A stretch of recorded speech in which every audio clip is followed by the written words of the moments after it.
Bonjour à tous, c'est le grand JT des territoires de l'été. Bienvenue dans chaque édition. Nous vous proposerons les meilleurs reportages magazines de cette saison. Voici d'ailleurs le tout premier reportage de ces éditions. La porte de l'ascenseur se referme. En compagnie d'Emilia Huret, chef de centre, et d'Audrey Guillemenet, chargée de communication, nous amorçons une descente à plus de 490 mètres de profondeur. Bienvenue au laboratoire souterrain de l'Agence nationale pour la gestion des déchets radioactifs, l'ANDRA. Le site creusé dès l'an 2000 permet de préparer la construction et l'exploitation du futur site CIGEO, un projet français de stockage géologique des déchets radioactifs qui pourrait recevoir une autorisation de création autour de 2027. À partir de 2006, nous avons continué les travaux au laboratoire souterrain et plus à des fins de support au travail de la conception du projet, définition de l'architecture à terme de ce que sera le stockage et différentes thématiques d'études comme par exemple l'étude des matériaux, les interactions entre les matériaux. Dans ce laboratoire, pas de déchets radioactifs et il n'y en aura jamais. Si le stockage est approuvé, les résidus seront enterrés à 5 km d'ici, dans une zone souterraine aux mêmes caractéristiques que celle-ci, à 500 mètres de profondeur. Pour le moment, ce laboratoire est un lieu de test où plus de 70 personnes travaillent à la collecte de données qui serviront au projet CIGEO. Aujourd'hui, par exemple, ces agents creusent la roche calcaire pour qu'elle soit étudiée par les géologues du site. L'enjeu ici de ce laboratoire, depuis plusieurs années, a été de vérifier les propriétés de confinement de cette roche pour ce projet, mais également d'autres objectifs. Des objectifs aussi plus d'ingénierie et de construction, puisque dans les premières années, on a aussi regardé comment cette roche se comportait face au creusement à 490 mètres de profondeur. Le 22 juin dernier, l'autorité de sûreté nucléaire a confirmé la recevabilité du dossier de demande d'autorisation du centre industriel de stockage CIGEO. Au total, 10 000 pages de documentation ont été transmises à l'autorité. L'instruction technique est désormais lancée, marquant une étape fondamentale dans le développement du futur site CIGEO. Cette instruction devrait durer 3 ans. D'ici là, les analyses se poursuivent dans ce laboratoire de Bure. Dans les Vosges, les accompagnateurs en montagne permettent aux curieux et aux touristes de découvrir les richesses de la faune et de la flore locale. Parmi elles, le chamois captive l'attention, car pour apercevoir cet animal, mieux vaut s'équiper de jumelles et d'un bon appareil, comme Thierry Lasson de la rédaction de Vosges Télévisions. Regardez. Ce mercredi, en fin d'après-midi, Maxime, accompagnateur en montagne, emmène une dizaine de randonneurs sur les crêtes vosgiennes. La météo y est en effet on ne peut plus idéale pour l'observation du chamois. Et en effet, on ne tarde pas à en apercevoir un. Mais il est beaucoup trop loin pour le zoom de notre caméra et sur le moment, avouons-le, c'est un peu décevant. Mais à quelques centaines de mètres plus loin, regardez qui s'invite à la fête. Pas vraiment farouche, ce mâle d'une 40aine de kilos, qui va faire durer le plaisir d'ailleurs et se laisser photographier sous tous les angles. Le seul prédateur qu'il a, c'est le loup et le lynx. Il n'a pas beaucoup sur le massif, donc on peut le voir plutôt sereinement. On pourrait presque le caresser par moment, il faut surtout pas le faire. Voilà, si on est déjà à 10 mètres, c'est déjà vraiment beau, il n'y a pas besoin d'aller plus loin, plus proche pour le voir, quoi. C'est pas souvent qu'on voit des chamois, alors c'est bien aussi. Et vous en aviez jamais vu jusque-là ? Qu'en photo. C'est super. Dommage, j'ai pas le bon appareil photo, mais bon, j'ai pu me débrouiller avec mon téléphone. Mais je compte bien revenir pour faire d'autres photos et découvrir d'autres. Parfois, il y a des photographes qui font des plus belles photos que nous, donc ça nuit pas, ça remplace pas l'instant vécu. Regardez avec ses yeux et pas avec l'appareil. Ouais, c'est beaucoup mieux. Les zones de prédilection de l'animal sont ces cirques glaciaires. Il y est en effet parfaitement adapté. Il a des sabots très adaptés pour tenir sur les rochers et la glace. Il a une très grosse cage thoracique, un très gros cœur, et il a beaucoup plus de globules rouges que l'être humain. Donc toutes ces caractéristiques font que c'est un animal qui peut monter et descendre dans les cirques glaciaires très facilement. Le chamois vit entre 15 et 20 ans pour les plus vieux. Et la période des naissances a lieu fin mai, début juin. Bien qu'appartenant à la famille des bovidés, l'animal, on le voit, est bien plus proche de la chèvre de montagne, car il est de la sous-famille des caprinés. Le ruminant a été introduit dans le massif en 1956, précisément 11 chamois d'Uffelberg en Allemagne. Et aujourd'hui, on en compte 1 millier, une population qui doit être régulée. On régule le chamois là, sinon il y a trop de consanguinité. Les chasseurs tuent le chamois normalement chaque année. Et aujourd'hui, on en prend d'ici pour introduire dans d'autres endroits, dans d'autres massifs de France ou même d'ailleurs. Parole d'accompagnateur, à chaque fois le chamois était au rendez-vous. Quant à notre invité surprise, il est reparti lasser les photos vers d'autres cieux. Voilà, direction l'ouest du pays, désormais avec un embarquement immédiat pour une aventure dans les airs. À l'aérodrome du Mans, des baptêmes de l'air exceptionnels sont proposés chaque jour. À bord d'un autogire, les participants peuvent voler à plus de 200 km/h.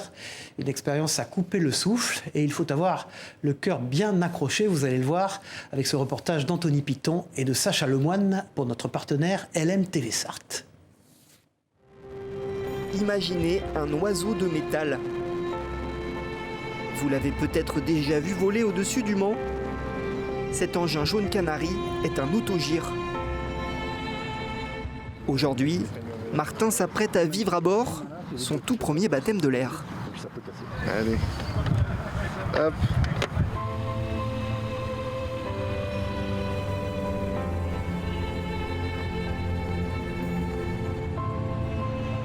Une expérience pleine de sensations fortes. En l'air, Martin découvre des paysages sous un angle nouveau. Super bonne sensation, très grosse sensation de liberté. Je referai pour peut-être avoir des cabrioles un peu plus importantes que ce premier vol découverte. Car l'autogire est un drôle d'oiseau, entre avion et hélicoptère. Engin connu pour sa maniabilité, il offre des sensations de vol assez uniques. C'est vraiment une vue sphérique, on y voit partout. Donc c'est des sensations de pouvoir voir sa maison, de pouvoir voir les châteaux, les rivières, etc. De visiter, mais de se déplacer comme on veut, de s'arrêter sur place, de passer de 0 à 200 km/h en 5 secondes et en même temps de pouvoir se mouvoir où on veut. Air Bleu ULM organise entre 300 et 400 baptêmes de l'air par an. Et pour ceux qui veulent aller plus loin, il est aussi possible de se former au pilotage et de passer son brevet de pilote d'ULM.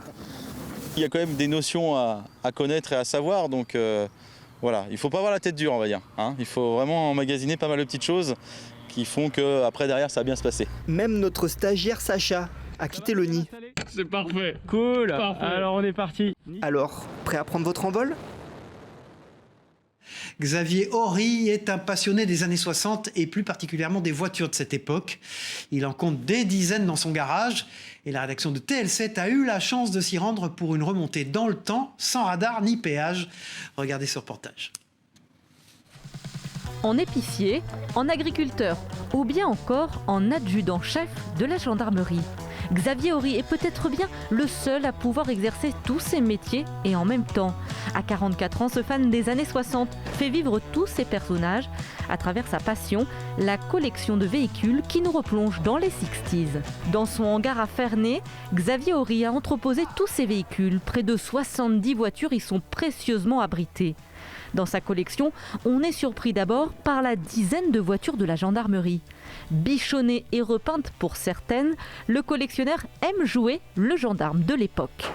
C'est aussi un métier que j'aurais voulu faire. Tout à fait, donc voilà, là aussi on se rattrape. On se rattrape avec les véhicules, on se rattrape avec l'ambiance. On se rattrape via une association qui s'appelle la PTG pour laquelle on travaille un petit peu avec la gendarmerie pour faire des expos, des choses comme ça. S'il n'a pu endosser l'uniforme, aujourd'hui il s'est bien rattrapé. 4L, estafette bleue, Peugeot 305 et bien d'autres encore. Et le collectionneur ne lésigne pas sur les détails.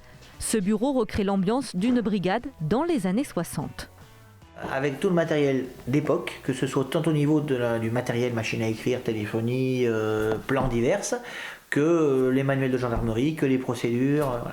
Les années 60, une époque qui fascine ce quadragénaire. Après avoir enfilé le costume de gendarme, il se met dans la peau d'un épicier. C'est à bord de cette estafette qu'il aurait tant aimé sillonner la campagne ligérienne. Voilà, c'est la peau de l'épicier. L'épicier, puisque ce véhicule a 6300 km, il est équipé comme une épicerie d'époque, qui passait dans les villages dans les années 60. Il y a à peu près de quoi se nourrir, vous avez de quoi boire. Tracteur, mobilette, camion et même un corbillard complètent sa collection de voitures des années 60. Depuis 30 ans qu'il collectionne tous ces objets et engins qui roulent, Xavier Horry réalise quelque part un rêve d'enfant. Nostalgique des années yéyé, cette collection digne d'un musée amuse Xavier Horry. Aujourd'hui, il continue d'agrandir sa collection à un rythme beaucoup moins soutenu qu'à une époque. Mais son esprit grand enfant, lui, perdurera encore un bon moment. Réduire sa consommation énergétique, c'est aussi s'engager dans la préservation de l'environnement, à l'instar du développement des énergies propres. Parmi elles, l'éolienne est incontestablement la plus connue, mais aussi la plus débattue en France. Si son aspect extérieur est souvent critiqué pour enlaidir les paysages, son intérieur, lui, nous est encore secret. Alors que se cache-t-il dans une éolienne? Les révélations et explications de la chaîne TVR. Près de Rennes, ce reportage. À la question à quoi ressemble l'intérieur d'une éolienne, voici la découverte de l'une d'elles sur le parc éolien de Theillet, au sud-est du département. La visite commence par le passage dans un monte-charge, puis la prise d'une échelle exiguë, avant de se retrouver à 100 mètres de hauteur, dans ce qu'on appelle la nacelle, la partie rectangulaire au-dessus du mât, à la base des pales. C'est ce qu'on appelle le moyeu ou le hub, donc il y a les 3 pales. Derrière moi, il y a la multiplicatrice qui permet de multiplier l'énergie, donc ça peut créer un rapport de 100. On arrive à 1200 tours minute, la génératrice, et derrière vous, le convertisseur. Donc qui derrière, l'énergie 690 volts qui est multipliée après avec le transformateur en 20 000 qui est réinjecté sur le réseau. Cette éolienne à 3 millions d'euros appartient à la société bordelaise Valorem, qui entend bien en implanter beaucoup d'autres dans le département. Un projet comme celui qu'on a juste derrière nous, il a mis 17 ans à se construire, ce qui est beaucoup trop long.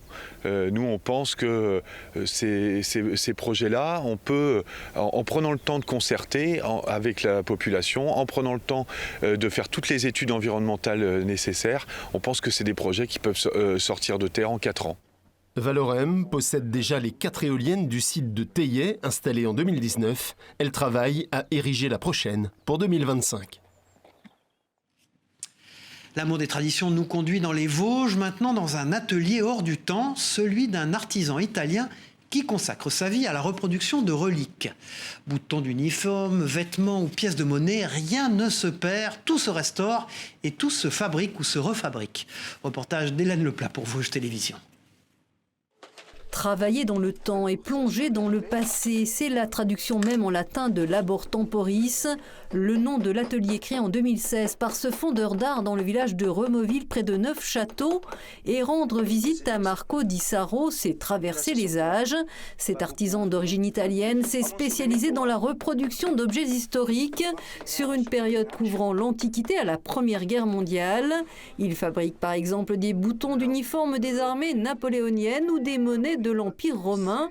Jeune, il se prend de passion pour les reconstitutions historiques et décide avec des amis de vivre à l'époque médiévale. On a reconstruit les habitants de notre ville, des habitants simples, voilà, pas des riches à l'époque. Et donc on a commencé comme ça à la fin du XIIIe siècle. Après, on est passé par passion au Premier Empire napoléonien, parce qu'il y avait des régiments italiens qui ont combattu pour la France. Pour vivre pleinement sa passion de l'histoire, Marco Di Saro va suivre une formation en bijouterie et se spécialiser dans la fonderie d'art de métaux légers non ferreux. Dans son atelier, il réalise ses moules selon la technique de la fonte à cire perdue, d'où sortiront des pièces de l'époque choisies, comme cette boucle de ceinture romaine. Le geste, lui non plus, n'a quasiment pas changé. Ça change un peu la forme, les matériaux des outils, mais à la fin, sont plus ou moins les mêmes. J'ai parlé de la documentation d'origine, disons à peu près au 80% des pièces, même plus. Et de là, avec les dimensions, les matériels et la forme, je vais recréer l'objet. Les articles sont remarquables de précision, fabriqués essentiellement en laiton ou en bronze. Marco Di Saro possède ainsi toute une collection de pièces de monnaies antiques. Ah voilà, ça c'est un des premières pièces. C'est vraiment, avec ça on peut tuer quelqu'un.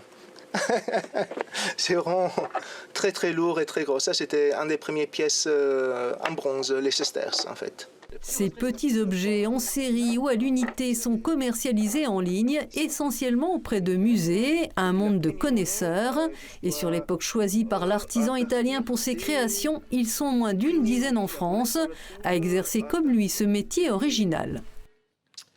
Allez, intéressons-nous à présent à un autre métier dans cette édition et à un navire méconnu de la plupart d'entre nous, la pilotine. Un navire puissant à la fonction particulière, transporter des pilotes spécialistes des entrées et des sorties de port à bord des ferries, des paquebots ou des cargos, comme vous le voyez sur ces images de nos partenaires en Corse. Un bateau et un métier atypique et non sans risque. Écoutez ces précisions recueillies par Maï Poupard et Paul Claret de Télépaisé. Alors, notre métier consiste à faire entrer des bateaux ici sur la station de l'île Rousse et de Calvi. C'est des bateaux à partir de 60 mètres, tout ce qui est yacht ou navire de plaisance et surtout de commerce, et les faire entrer en sécurité. C'est surtout des bateaux qui sont très puissants pour affronter les mauvaises conditions météorologiques. Ce sont des bateaux qui sont relativement stables, qui permettent de passer du portique que vous voyez à l'échelle de pilote et qui nous amènent à bord en toute sécurité. Et puis direction l'Isère dans ce journal pour une escapade souterraine. Parmi les merveilles de la région, les grottes de la Balme occupent une place bien à part. Le site abrite plus d'1 kilomètre d'exploration où se mêlent touristes et chauves-souris. Avec des températures très fraîches sur place, le site est aussi un moyen d'éviter le choc thermique pendant les chaudes journées estivales. Regardez ce reportage de notre partenaire Télé Grenoble. Donc là, il y a un petit passage assez étroit, il faut vraiment se faufiler et faire preuve vraiment de souplesse. Mais il faudra aussi faire preuve d'humilité face à la beauté naturelle de l'une des 7 merveilles du Dauphiné. Dans le Nord-Isère, les grottes de la Balme offrent au public un spectacle riche en découvertes et en histoire dans l'espace naturel sensible des coteaux de Saint-Roch. On rentre par un porche qui fait à peu près 35 mètres de haut, donc déjà ça c'est déjà impressionnant. Ensuite on arrive dans un espace très ouvert avec des dimensions de cathédrale. On y trouve des lacs, on y trouve des labyrinthes aussi, 2 labyrinthes qui sont très spécifiques des grottes. On y trouve des gourds, donc ces petits bassins qui sont tout à fait magnifiques. Donc ces passages ils sont formés tout simplement avec le passage de l'eau pendant des milliers d'années. Alors ici vous avez une formation un peu particulière qui s'appelle une marmite de géant. Qui est une formation complètement naturelle. Ça se forme de manière assez simple. On a de l'eau qui va couler, qui va tourbillonner et qui va emporter avec elle des cailloux ou un peu de sable. Ça fait une d'érosion mécanique assez simple à comprendre. Et donc celle que vous avez là, cette marmite de géant, elle a environ 130 000 ans. Ce qui fait aussi la particularité des grottes de la Balme, ce sont ses habitants. Elles sont réputées pour héberger une grande variété de populations de chauves-souris. Les grottes accueillent différentes espèces d'oiseaux dont certaines sont rares, comme des rapaces nocturnes, en plus d'avoir ouvert la porte à quelques mammifères, eux aussi extrêmement rares. Donc là on s'engouffre dans le labyrinthe de François Ier. C'est une peinture d'un artiste lyonnais qui s'appelle Théodore Lévigne et qui a été réalisée en 1882. Elle est là pour commémorer un événement historique majeur à la fois pour le village mais aussi pour les grottes, à savoir la venue de François Ier en personne aux grottes de la Balme, en 1516. Entre histoire, géologie et écosystème, les grottes de la Balme sont la promesse d'une évasion à la découverte des travaux époustouflants de l'architecte la plus talentueuse au monde, la nature. Et puis elle s'invite de plus en plus dans l'alimentation des Français. Petits fruits rouges orangés de la famille de la tomate, c'est la baie de goji. Des baies qui proviennent aujourd'hui essentiellement du marché asiatique. Pourtant, dans l'Oise, quelques producteurs français se sont lancés dans la culture de ces fruits. Jérôme Aubron les a goûtés pour WEO TV, regardez. En Chine, on lui prête des vertus millénaires telles que la jeunesse éternelle. Oh, regarde là, il y en a. Regarde. C'est la baie de goji, petit fruit orangé de la famille des tomates que Valérie cueille avec délicatesse. On choisit les bien mûrs, bien colorés, charnus et bien orangés, vermillon, voire rouge. Je préfère cueillir avec la queue pour qu'elles se conservent mieux. Comme ça, au frigo, on peut les garder une dizaine de jours sans problème. Et pour le contrôle qualité, l'agricultrice peut compter sur son fils. Hé, mange pas tout, gourmand. Mets-les dans le kangourou, s'il te plaît. Ah oui, c'est super bon. Il n'y a presque même pas besoin de les croquer. Originaire de Méditerranée, la baie de goji s'est d'abord exportée en Chine. 90% des baies produites dans le monde proviennent désormais du marché asiatique. Pourtant, il y a 5 ans, c'est bien dans l'Oise que Valérie décide d'en développer la culture. Un pari sur l'avenir. Alors la baie de goji, elle pousse très bien sur un sol calcaire. Et notre plateau picard, il est justement très calcaire. Le climat évoluant, on arrive à des taux d'ensoleillement suffisants maintenant pour produire. la baie de Goji. Connue pour ses qualités gustatives, la baie de Goji s'installe de plus en plus dans le régime alimentaire des Français. Et contrairement aux idées reçues, elle ne se consomme pas qu'en fruits secs. On a l'habitude de les trouver sèches dans les magasins, mais en fait, c'est comme tous les fruits, c'est meilleur frais, il y a plus de vitamines, et il y a tous les bienfaits, et le goût est plus savoureux. C'est le fruit qui contient le plus de vitamine C au kilo. Elle est aussi très riche en acides aminés. La France ne compte qu'une vingtaine de producteurs de baies de goji, d'où sa valeur. Pour des baies fraîches et bio, il faudra compter en moyenne entre 80 et 100 € le kilo, le prix d'une alimentation à la fois saine et locale. Ils sont plus de 15 000 chaque année à être abandonnés. Les animaux de compagnie sont les principales victimes des départs en vacances. Une donnée malheureuse compensée néanmoins par une prise de conscience de plus en plus importante sur le bien-être animal. Exemple dans la Loire où les animaux ont notamment le droit à des séances d'ostéopathie. Un reportage et des explications de Céline Arcilia pour la rédaction de TL7. Regardez. Pepsi est la jument de 22 ans de Vanessa. Et pour cette propriétaire, il est indispensable de s'occuper du bien-être de sa mamie. Elle a régulièrement recours au service d'une ostéopathe pour s'assurer qu'elle n'ait pas de maux musculaires ou osseux. C'est une tendance qui est d'actualité et c'est très très bien. Les gens font de plus en plus attention à leurs animaux, à leur bien-être, à leurs besoins. Et ça, c'est impeccable parce qu'il y a des choses qui sont importantes. On ne peut pas monter sur le dos d'un cheval sans savoir s'il a mal ou pas. Pepsi passe donc sous les mains expertes de Pauline Barry. Son activité est relativement jeune, mais elle est de plus en plus plébiscitée par les propriétaires d'animaux. Chaque mois, elle peut en voir entre 60 et 90 en consultation. Des animaux comme les chiens qui apprécient particulièrement le moment. Comme Priska, Pauline sait cibler les problèmes tout en respectant les besoins de ses patients. Même si au début il y a une petite appréhension, parce que souvent je mets mes mains là où ils ont mal, mais c'est vite dissipé quand ils voient que finalement on y va doucement et que je respecte aussi les limites qu'ils me fixent quand ils me disent qu'ils ont mal, et on arrête, on essaye vraiment en fait de rester sous le seuil de douleur. Et si les propriétaires sont de plus en plus attentifs au bien-être physique de leurs animaux, l'aspect psychique est aussi une préoccupation. Marie-Jo Reynaud-Sabot est comportementaliste félin, une discipline peu connue finalement, et pourtant. Le chat, il est un peu considéré comme un meuble dans la maison, alors que lui, il a des vrais besoins. Il a besoin d'interaction dans le jeu, par exemple. Il a besoin aussi d'avoir des coins à lui. La comportementaliste va établir un programme avec les propriétaires pour changer des comportements gênants comme le dépôt d'urine en dehors de la caisse ou l'agressivité, des comportements qui ont pu se développer lors des derniers confinements. Alors que l'on soit chien, chat ou bien cheval, les propriétaires d'animaux s'accordent souvent sur une chose, leurs compagnons méritent une attention particulière pour être bien dans leur tête.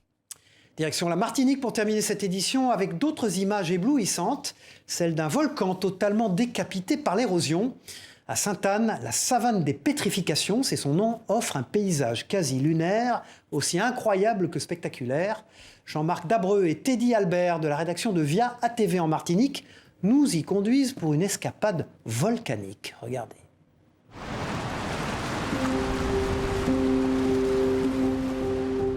Au sud de la Martinique, bordée par la mer des Caraïbes, une plaine aux faux airs de désert. La savane de pétrification ou la promesse d'un dépaysement garanti. Au beau milieu de cet espace inattendu, nous croisons ce groupe de randonneurs habitués des lieux. Quand je viens ici, en fait, c'est parce que j'ai l'impression de ne pas être en Martinique, en fait, quand j'ai besoin de sortir un peu dans mon île, sans partir. Visiter la savane de pétrification, c'est aussi faire une balade dans le temps. Il y a 23 millions d'années, l'île aux fleurs est née ici. Il reste encore des traces de cette époque lointaine. Oui, là, je viens de ramasser un morceau de bois pétrifié, dit pétrifié, mais en réalité, c'est du bois silicifié. Pourquoi? Parce qu'il n'y a plus de bois à l'intérieur. En fait, le bois, il est fibreux, un bout de bois pourri. Et ce bois a été traversé par des remontées hydrothermales, c'est-à-dire de l'eau riche en silice. On se retrouve au cœur d'un volcan, totalement décapité. Nous sommes en train de réaliser là, le rêve un peu fou de Jules Verne, c'est-à-dire pouvoir rentrer au cœur d'un volcan. De ce passé volcanique découle un sol argileux et très fertile. Une terre idéale pour la culture du melon. Cette exploitation d'une centaine d'hectares y étaient plantées depuis une quinzaine d'années. Les plantes sont puissantes et nous donnent un produit de grande qualité. Donc le fait d'être à proximité de cette zone nous fait partager la chance d'un terroir exceptionnel. Une nature généreuse et captivante.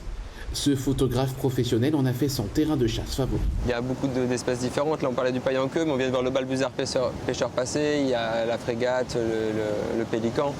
On a l'impression d'être sur l'eau avec les oiseaux. Jadis, point le plus haut de l'île, la savane de pétrification offre aujourd'hui un panorama unique sur la Martinique. Voilà, c'est la fin de ce grand JT des territoires. Merci de nous avoir suivis. On se retrouve très vite pour une prochaine édition. Au revoir à tous.